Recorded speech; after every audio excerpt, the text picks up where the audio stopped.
Jungle justice is condemnable, unacceptable.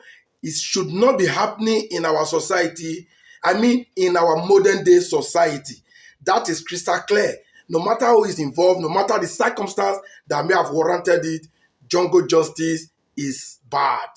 And having said that, the Nigerian government, the Nigerian Security Agency, and the Nigerian traditional rulers, you are all guilty and responsible for all the jungle justice and the victims of it going on in Nigeria. Odalo says so, and I dare to say it again. If things were being done, if in any sane society where there is justice, I mean legal justice, nobody will engage in a jungle justice. You will agree with me that in every society there must be a justice system. But in Nigeria, where the justice system seems to have failed, the people have lost confidence in the justice system and the security agency, the jungle justice becomes the option for the people. I'm not supporting it. Nobody will support it. But this is the sad reality. This is an obvious fact. Now, in the case of what has happened in Uromi, that everybody is condemning. Yes, it is wrong. But you cannot start condemnation from the top. Go back to the root. The atrocity in Uromi and in all other parts of Nigeria, most especially like in Benue State, has been ongoing for a while, and the government claim or pretend not to be aware of it. And the traditional rulers in this area knows about it, and majority of them are involved in one way or the other. And when the people lost hope in the government, in the security agency, and they now know that their traditional rulers are no longer on their side, what would you have them do? Somebody that you've been slaughtering their people, they are, no, now, just have it in mind that the people will definitely wake up one day to say, let's do this. Then they no longer care about if it is legal, illegal, or will have consequences. That is how jungle justice is giving birth to. I agree that jungle justice is evil. So many innocent people go down for it, through it. But then the government is at fault. If all this while the government has curbed insecurity, it will not be the responsibility of any individual to fight any kidnapper, armed robber, or whatever.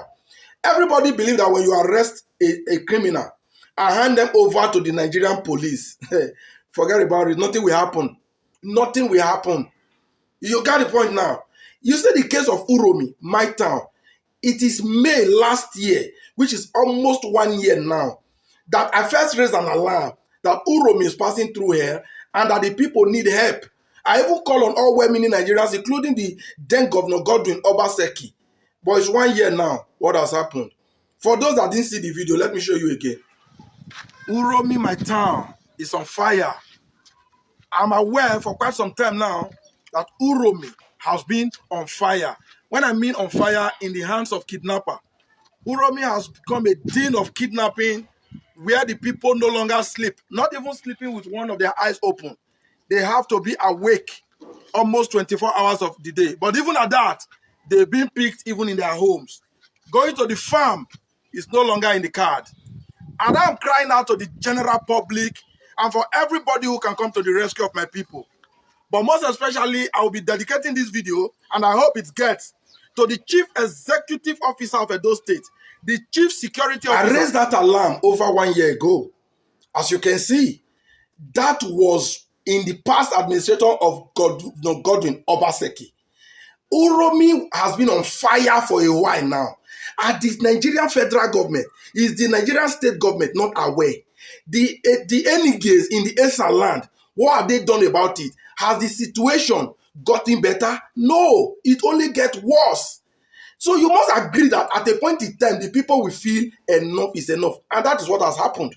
In as much as I'm not in support of it, is condemnable, but there is difference between doing the right thing, doing the wrong thing, and doing what is necessary. There are things that are actually wrong, but necessary, you just do it.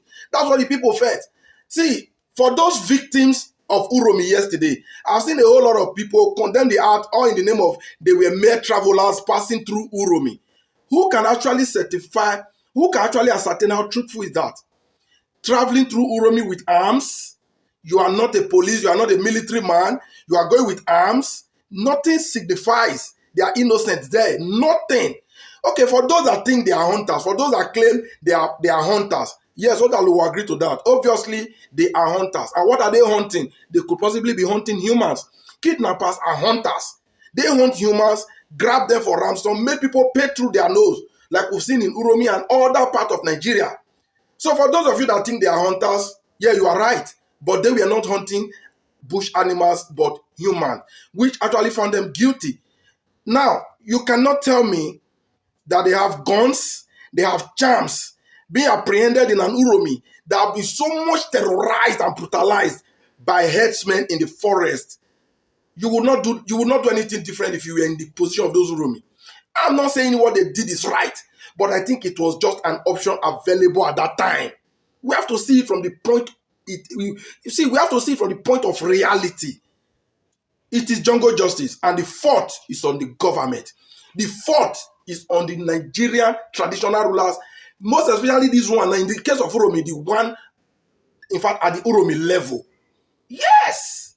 If since after over 1 year ago that I have raised alarm, so many people on the social media that I know have been raising alarm in this kidnapping and all of that. If the government has done anything about it and they've been calm, would this have happened? Obviously, would not have happened. So I hate when you start condemning from the top. Please, for those that are condemning it, start from the bottom. Before you send condolence to the victim of yesterday, first of all, send condolence to those that have gone down. The hundreds and hundreds and hundreds have gone down in the hand of these kidnappers. Because if you say those people were innocent and mere travelers and that they were hunters, do you identify these kidnappers when you see them? These Fulani headers that are capable of doing the unthinkable, do you really know them? Do they have a mark? So the people saw this group of young men, able young men, with arms in their possession and charms on their waist. I think that was enough to trigger an angry mob. So it's an act of injustice, it's condemnable, but blame the government for it. And then the traditional rulers should go and adjust their way. Otherwise, you see these traditional rulers, the day the youth will wake up for you, you will know that respecting the throne is not something you command people. You earn it. If the throne behave according to the throne, behave like a father who has protections and cover over his children, it will get the respect that it demands. Otherwise, a day will come, the youth will burst into any of the palace that is misbehaving and tell the king or whoever is there to get out, and nothing will happen. Take my word for it. Nothing will happen to get to that.